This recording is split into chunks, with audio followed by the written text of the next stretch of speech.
Hi friends. Subrahmanyam స్వామి షష్ఠి రోజున మేము అమ్మ వాళ్ళ ఇంటికి అయితే వచ్చేసాం కదండి. అమ్మ మా కోసం జున్ను తయారు చేసింది. నేను మా హస్బెండ్ ఇద్దరం కూడా చాలా ఇష్టంగా తింటామండి జున్నుని.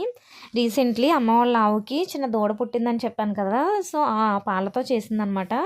జున్ను అయితే చాలా సాఫ్ట్గా చాలా యమ్మీగా ఉందండి. తింటుంటే అలా కరిగిపోతుంది అనమాట. చాలా అంటే చాలా బాగుంది. సో అమ్మ వాళ్ళకి మేము ఎప్పుడు వచ్చినా ఒక పండగలా ఉంటుందండి.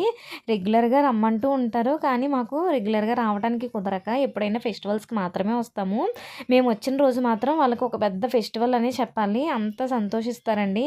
మేము ఎప్పుడెప్పుడు వస్తామా అని ఎదురు చూస్తూ ఉంటారు మా కోసం. అలాగే జున్ను తినేసిన తర్వాత ఆ రోజు ఈవినింగ్ స్నాక్స్ అయితే ప్రిపేర్ చేసామండి. బంగాళదుంప బజ్జీ, వామాకు బజ్జీ, మిరపకాయ బజ్జీ, అలాగే పకోడీ అయితే వేసాము.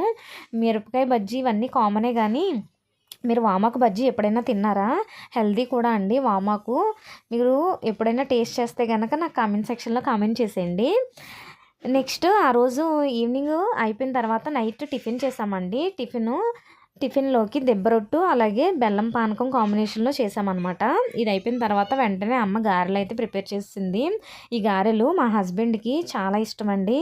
ఇవి ఎలా తయారు చేస్తారంటే, పొట్టు మినపప్పుని సగం మాత్రమే వాష్ చేసిన తర్వాత రోట్లో రుబ్బి ఇలా గారెల్లా వేస్తారండి. ఇవి చాలా అంటే చాలా టేస్ట్గా ఉంటాయి. రోట్లో రుబ్బిన రోటి పచ్చళ్ళు కానీ ఇలాంటి గారెలు కానీ మా హస్బెండ్కి చాలా ఇష్టం. ఇవి మాత్రం ఓన్లీ మా హస్బెండ్ కోసమే చేసింది మా అమ్మ. ఇంత ఇంక video please subscribe my channel.